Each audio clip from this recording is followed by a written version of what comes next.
is Patricia Kathleen, and this series features interviews and conversations I conduct with experts from medicine and science to health and humanitarian arenas in an effort to explore the world of fasting from a variety of angles. This dialogue is meant to develop a more complete story about the information, research, personal stories, and culture in and around the science and lifestyle of fasting. If you're enjoying this podcast, be sure to check out our subsequent series that dive deep into specific areas such as founders and entrepreneurs, vegan life, and roundtable topics. They can be found on our website, patriciakathleen.com, where you can also join our newsletter. You can also subscribe to all of our series on iTunes, Spotify, Stitcher, Podbean, and YouTube. Thanks for listening. Now let's start the conversation.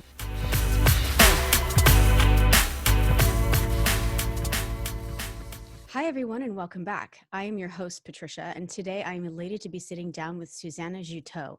Susannah is a registered dietitian. You can find out more about everything that she does, all of her work and her services on her website, www.headachenutritionist.com. That is HEADACHENUTRITIONIST.com, headachenutritionist.com. Welcome, Susannah. Hi, thank you for having me. It takes longer to spell out than to say. So. Just because, I mean, it's an old habit of mine. Yeah, no, it's a good idea. Absolutely. So for those of you that are new to the podcast, I will read a bio on Susannah before I start asking her a myriad of questions. But before I do that, a quick roadmap for the line of inquiry that we'll follow today. We'll first ask Susannah after her bio to kind of describe her own particular personal, professional, academic history and relationship with fasting as it pertains to what we'll be talking about today. Then we'll turn to asking Susannah to define certain terms that seem rote. However, we all have specifically individualized definitions for them in regards to the fasting industry. And then we'll turn to asking Susannah questions that pertain to the work that she does as a nutritionist in specific with headaches and the healing properties of the fasting that she probably has much more experience with than most of us. And then we'll look at the rapid fire questions that you have submitted the audience online in regards to asking someone of her expertise as to how specific questions and inquiries that you have pertain to Susannah's knowledge. As promised, a quick bio. Susannah Juteau is a registered dietitian who discovered a medication-free solution to chronic headaches. Following a 10-hour brain surgery, she suffered for 5 years from constant debilitating headaches and migraines until she discovered therapeutic fasting. Within 8 weeks, she got off all meds and has not experienced any migraines since. She is now on a mission to help others achieve the same life-changing results. She's also an avid traveler who loves playing sports and competing in geeky board game nights with her husband. She's determined that her two young girls grow up continuing to be best friends. Susannah holds a bachelor's degree in neuroscience and a master's degree in nutrition and dietetics. So Susannah, that's amazing. I was hoping before we get into kind of the fasting aspects and all of your expertise, if you could draw out just a little bit more of your personal background and academic and professional history with fasting to kind of garner a better sense of where you're coming at from it. Yeah, sure. So as you mentioned, the undergrad in neuroscience and the degree in nutrition, we actually didn't cover fasting at all during my schooling, and I'm hoping that's changing because it's so powerful for healing of so many different areas, which is great that you're covering all of them. So in school, I wasn't even aware of fasting, that was an option. We did cover maybe one lecture where it was kind of similar to fasting, where people go on a very low calorie diet, but for the rest of their life, and the findings there of how it increases in longevity. And so I find that kind of pairs well with fasting. But overall, wasn't exposed to it at all until my own experience led me to try to follow that path. And that was after my surgery, when they discovered the brain tumor, I was told that with the surgery to remove the tumor that my headaches would go away, and that it was going to be about a 2-month period of recovery, and then after that 2-month period that I should be able to return to work. And of course, it didn't work out that way. Um, I dealt with chronic debilitating headaches every single day for certainly the first few years, and then was eventually able to control them with medication. And then in there, some more severe attacks of migraine. And after 5 years of that, I had already implemented all of the nutrition strategies that I was aware of, and that helped me get control of my headaches, but not enough to get off the medications that I was on. And so I was just always searching for another solution. I feel like the solution is out there. It's just us having, like, keeping on that search to find it. And as a dietitian, I had a lot of patients kind of come to me around this time. So this was 2 years ago now, where fasting was becoming more popular. And people asking me like, oh, should I be doing this? Especially from the weight loss perspective, clients coming to me. And my immediate answer was like, no, you should be eating every 3 to 4 hours a day, keep your blood sugars steady, like all of that stuff that we are told throughout our lives. And especially for headaches, we're told that even more, like, do not ever go longer than 3 hours without food. And but the more people asked me about it, I said, okay, well, it's my responsibility to look into the research and make sure that I'm giving some accurate advice here. And as I went through all of the studies, I just found them so compelling, and I started to see anecdotal evidence that people were overcoming their migraine with fasting. And so I said, well, I'm the perfect guinea pig for this, and tried it out in my own life. And within 4 weeks, I was able to cut down my medications in half, and within 8 weeks, I was off all medications completely, and I've been off all medications since, and have just had complete control of my headaches with a regular fasting regime that is more unique compared to most of the protocols out there, and that, along with a very I wouldn't say strict diet because I eat everything, but a balance. Like, I'm very aware of my nutritional importance as well. Absolutely. So I'm curious, when you started implementing it, what fast did you start off with, and has it changed? Mm-hmm. And did you Yeah, so actually that's a good question, because when I first started, I started with the 16/8, as that is the most popular, and it didn't do anything for me. So I almost don't even count that as part of my fasting success, is that it didn't do anything. And I tried it for about a month and a half, for 6 weeks, and I didn't notice any difference. Like, I definitely couldn't get off my medications. And it was once I switched to a 24-hour protocol twice a week that's what really made the difference for me. And that's where I start that time frame of 4 weeks, was able to cut the meds in half, and then 8 weeks was off them.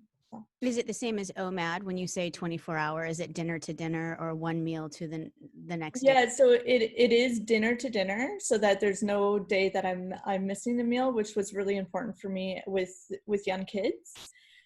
But I never say OMAD, only because with OMAD, it's often people are doing that every day. And for me, it's very important to have a break in between, and to only be doing it twice a week. And so when you couple it, did you couple the strategy of a low calorie intake along with the fasting a couple of times a week? How did that all work out, and how did you design it for yourself? Are there specific nutrients that you paid attention to? Like, how did you kind of tailor this process to yourself in the beginning? Yeah, so I made sure that I was eating very balanced meals, and that my vegetable intake was high. And this is really important when I work with clients, that I don't even consider fasting until I've looked at their micronutrient intake, because often we're thinking about the macros, the protein, the fat, and the carbohydrates, but going much deeper than that, and actually looking at how is their micronutrients, so their calcium, their potassium, the B12, all of the B vitamins, and seeing how that balances. And once their overall intake is really balanced, then to consider the fasting on top of it, to heal the body and to heal the gut. So that was first importance, but I had already been working on that for a few years.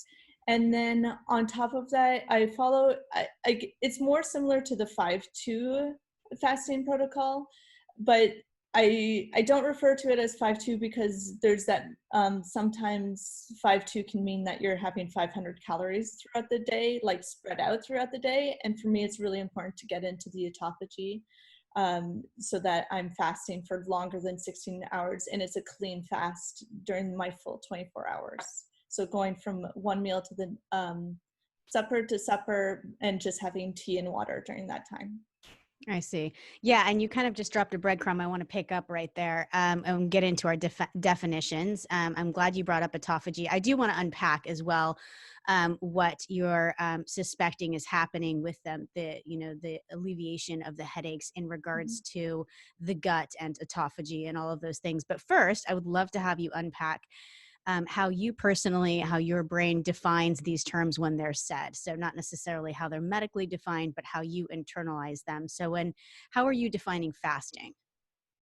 So for me, fasting is a period of gut rest that allows our body to heal during that time and to focus on something other than digesting food. So focusing on just the cellular healing and detoxifying and cleaning up the cells and just giving that time for our body to really heal from the inside out. Yeah. And how are you defining autophagy?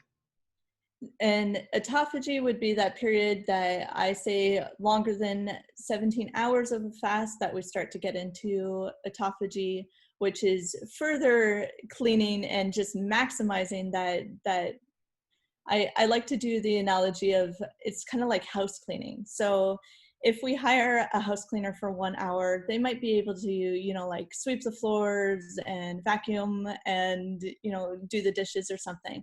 But if we hire a house cleaner for 24 hours, they're going to be washing the baseboards and washing the walls and just like doing a real thorough cleaning. So the longer time that we can hire a house cleaner, the better it is for our body, especially if we're doing that for like consistently each week and doing it on a regular kind of basis there.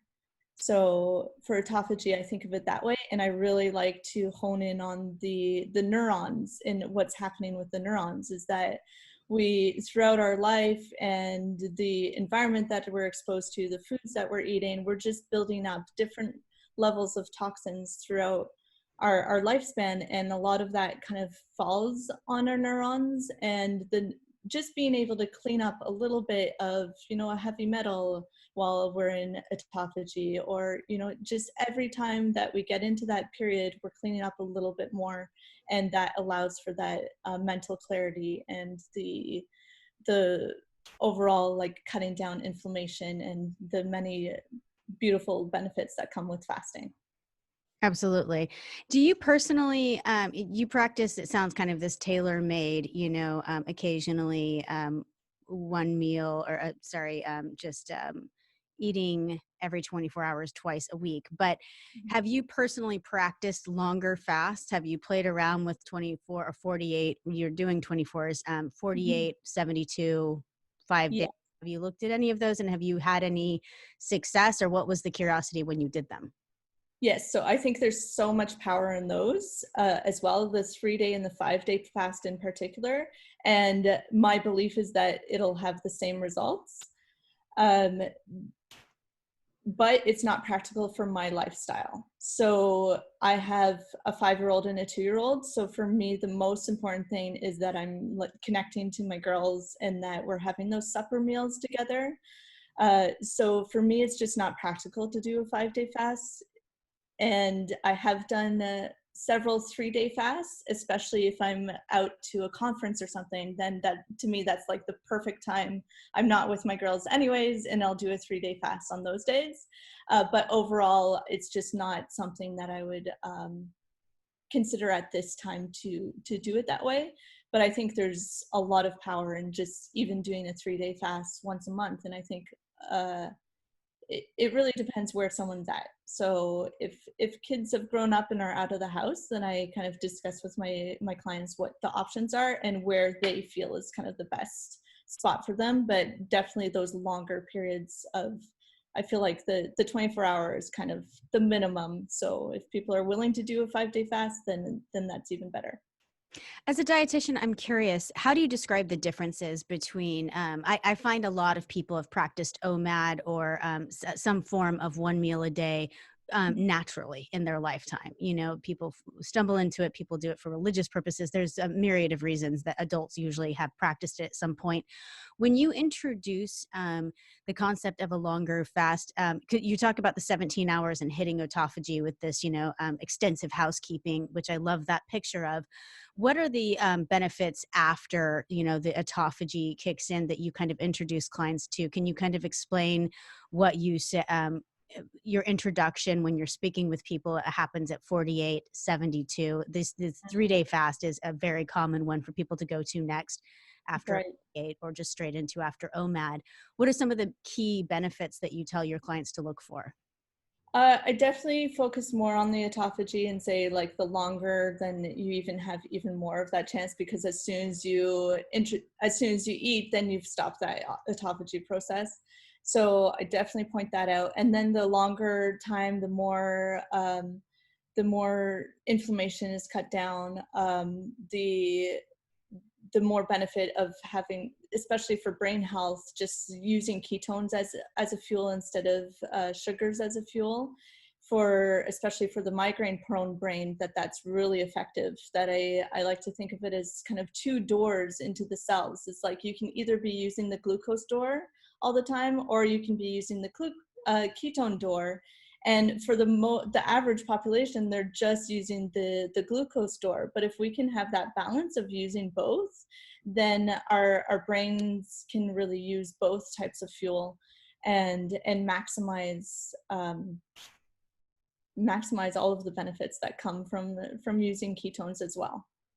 So I'm curious, I don't know anything about the relationship between, or any of the studies that may or may not have been done about the relationship between headaches, migraines, those ailments, and glucose or anything like that. Can you kind of enumerate that for us, especially as it pertains to your own personal case study? Yeah, so unfortunately, there aren't any specific studies about fasting and migraine yet, but there's so many studies about fasting and all of their benefits that really apply to migraine. So, for instance, the study just showing that inflammation overall goes down, and the healing of the gut. And we know that IBS and migraine are very interrelated, that a lot of people who have migraine have IBS as well. And so that's a huge component there. And then there's also a few studies that show that the migraine brain has glucose, especially during a migraine attack, is that they're having glucose dysregulation. So the brain cells, and really all of the cells of the body just aren't absorbing it, getting glucose into the cell that the way that they should be. And they feel like that's probably a big contributor to the migraine attack continuing. And then just overall, fasting really cuts down on the overall trigger bucket, is kind of how I describe it, is that that we all have a certain tolerance to whether we're going to get headaches or not, that every person is prone to getting headaches, but we all have different levels of trigger buckets. So someone who never gets a headache likely has a very large bucket, and they've been, blessed genetically for having that larger bucket.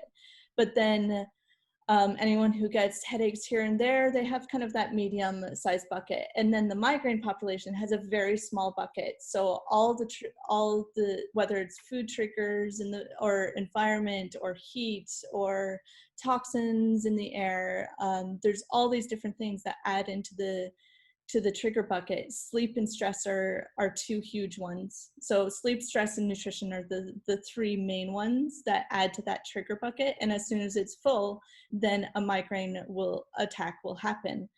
And so fasting just helps bring down that trigger bucket over and over, so that we have room to kind of eat what we want. And I really believe that that's the main reason why I don't have to focus on a very restrictive elimination diet food wise, is that I'm fasting that brings down that trigger bucket instead. Yeah, and so when you talk about triggers, my greatest familiarity with them is with like an allergen or some kind of an allergic attack, and that type of Mhm. thing where you talk about the elimination, and looking at foods. And that was my next question: what foods have been kind of associated with or accompanied with the increase in migraines? Is it going when we talk about glucose? I'm thinking sugars and things of that nature Mhm. are immediately going to be attached to it, but I'm not sure if that's correct. And also, what is seen as so as an opposite of the sugars, I would think that things that are low on the GI scale, have a better chance of staving off migraines. Is that the am I following the right philosophy there, or what kind Yeah. of advice can you talk to about nutritionally accompanying the fasting as well to kind of abate that? Yeah, so there are so many studies showing different food triggers, and it makes for a very, very long list of food triggers and sensitivities. And this is where a lot of people kind of get lost, is that they try to restrict everything, don't necessarily see their headaches getting better, and then they put it aside and say nutrition is not the cause. And yet the nutrition is a huge component for every single person. It's just a matter of working with the right person to help like discover what it is for you, because it is very different for everyone. So some of the biggest triggers would be caffeine, and caffeine's a tricky one because caffeine can also help you get over a migraine attack. But as a whole, to not the daily reliance on caffeine is a large trigger. And then sugar is definitely one of them.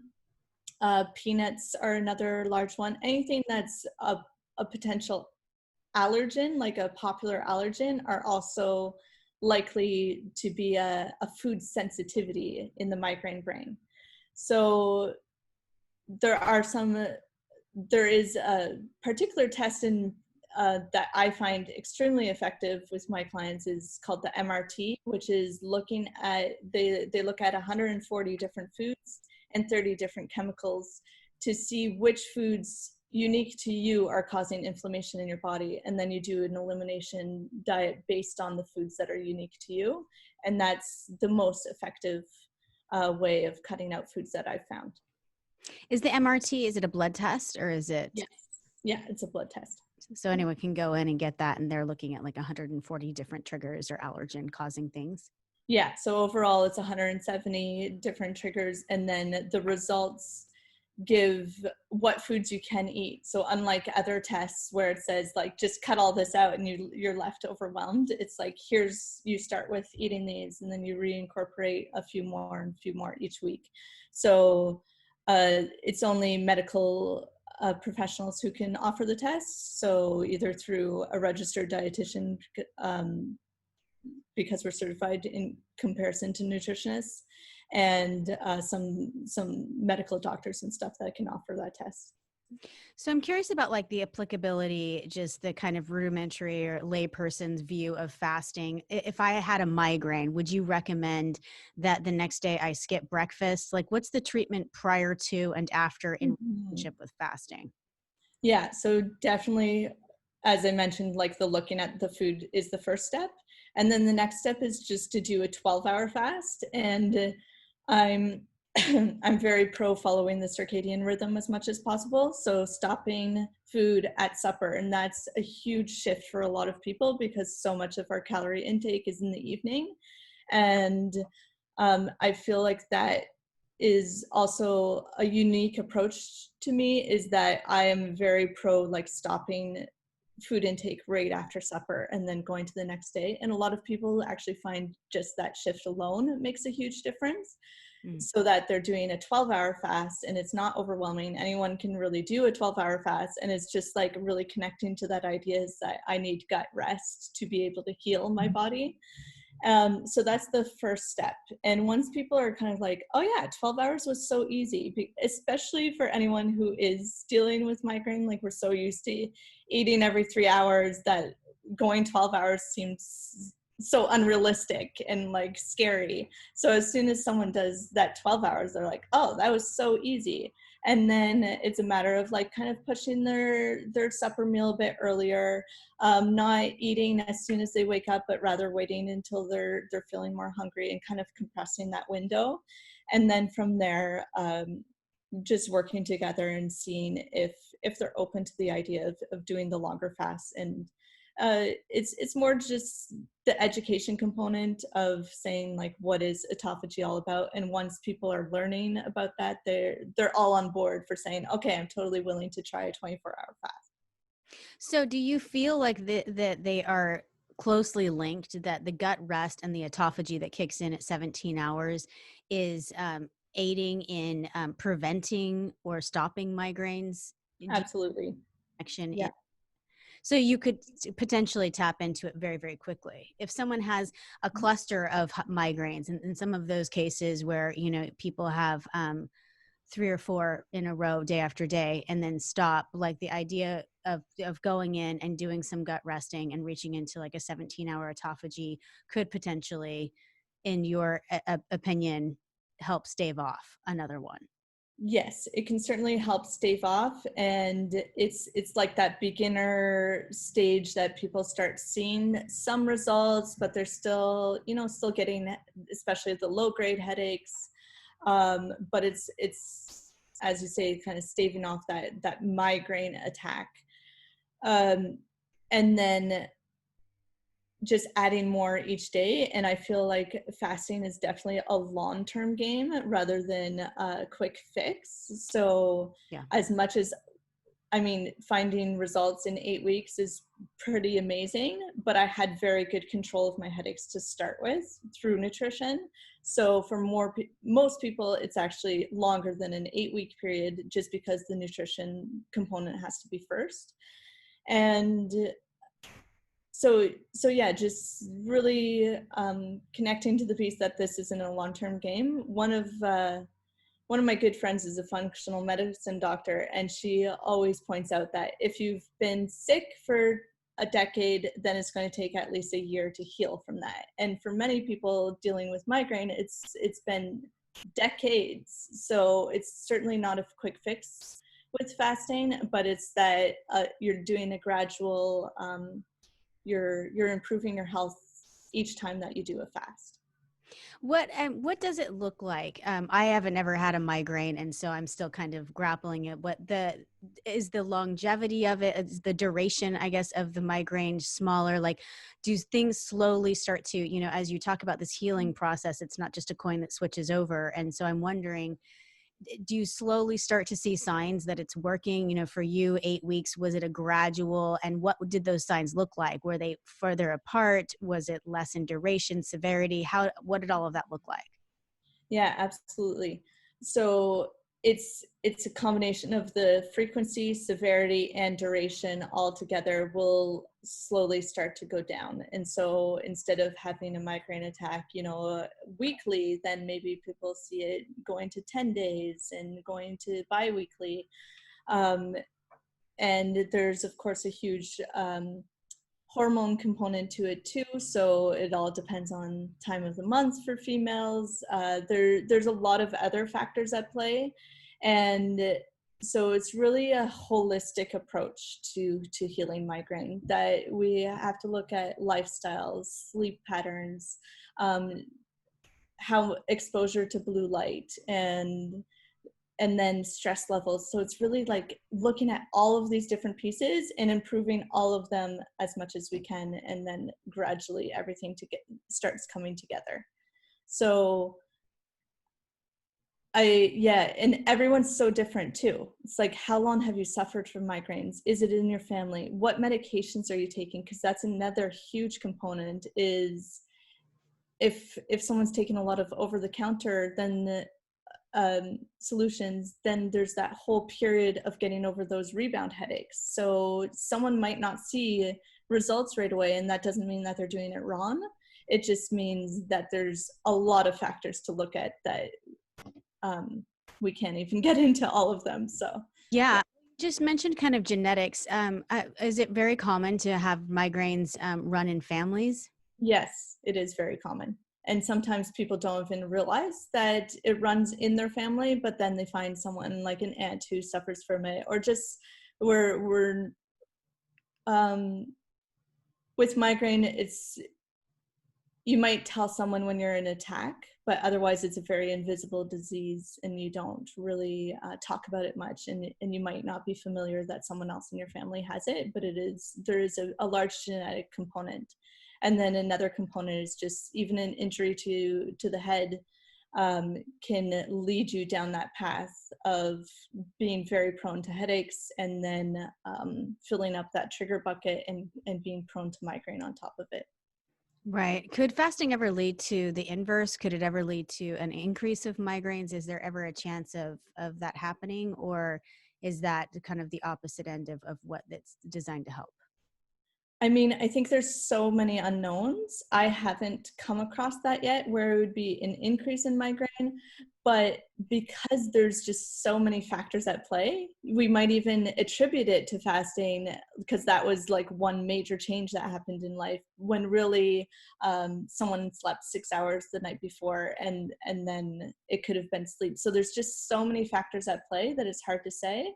And there's so many unknowns with migraine in general that there's just so much research left that we need to do. Like, there's no one quick fix, and there's so many different subtypes of migraine too, that it doesn't mean that it'll work for all of those subtypes, and we just don't have any information on that. So it's still a trial and error type. Do you have courses that you go to? Do you have kind of, places, outlets, I don't know, doctors on YouTube, anything that you follow to kind of stay up with people that are connecting work with fasting and migraine?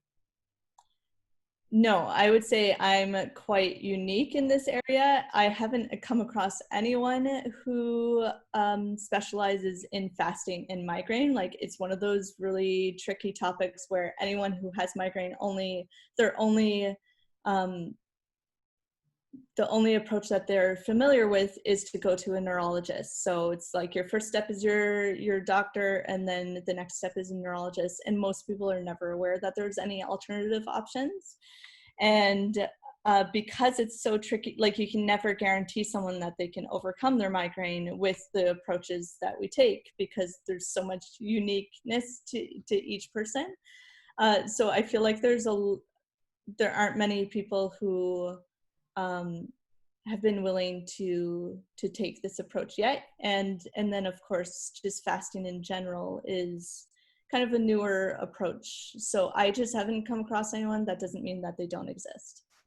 So what is the standard treatment in the United States or Canada if someone goes into the doctor with a migraine or a severe headache of any kind? Is it suggested that they meet with a dietitian or any kind of, or is it always just some kind of a pharmaceutical? The standard when someone goes, is there a protocol? Is it change per place? How does that all work? I hope it changes per place, but the reality is most people pair the symptoms to medication because they have about 15 minutes to meet with someone. And also, in defense of the medical professionals, it's like people are coming in looking for that solution as well, because they also don't know any other solution. So maybe if neurologists had several hours, or like an hour and some follow-up meetings with someone, that they could actually take a more nutritional approach, because the evidence is there. It's just there isn't anyone to help people. And there are certainly neurologists who partner with dietitians and suggest people go that route, but I think the Western medicine approach is still to keep trying new medications and say, okay, well, let's try this for the next few months and see if it improves. And then when someone's not getting a solution there, then they try on to the next one. So I think there's still a long ways to go for people to say, okay, well, how about you work with a dietitian first and then see how that helps. Right. And I mean, it feels like you have to be creative in a time period when you're in a lot of pain. It's the idea of Right. self-sufficient and resourceful sounds like it's asking a lot of someone who's already suffering. Absolutely. You need to design your own fix solution, I think. I'm curious, and I should have clarified this in defining terms, and you'll have to forgive my naivete, but I'm hoping you can kind of suss out the differences between headaches and migraine. And if the triggers are the same, are they in the same family? Is it a completely different beast? You know, how does that all play in? Yeah, many people feel that it's completely different categories because the severity of a migraine is Yeah. is out of this world and manifests completely different for different people. So headaches in general is pretty much everyone will deal with a headache at one point or another, and it feels like, head pounding, but you can usually get through your day or take an Advil and it has an effect. Mm. With migraine, and this is where it looks so different for different people. There can be an aura, there could not be an aura, where it's like something that's warning you that a migraine is coming. And then a migraine it basically just floors you. You can't do anything. You can't function. Some people have to be in cold rooms. Some people, light will trigger them. And it's just this area where you just can't function, and some people feel like an ice pick is going through their eye. Like there's so many different subtypes that people will feel suicidal because the brain, like the pain is just so severe. There's actually migraine without headaches as well. So Mm. there's so many different manifestations of what a migraine can look like, but basically it's like you can't function, and your brain can go completely foggy, and you just can't be at work. You can't deal with your kids, and there's different levels of that too. So a lot of people push through it as much as they can, and it looks different for everyone.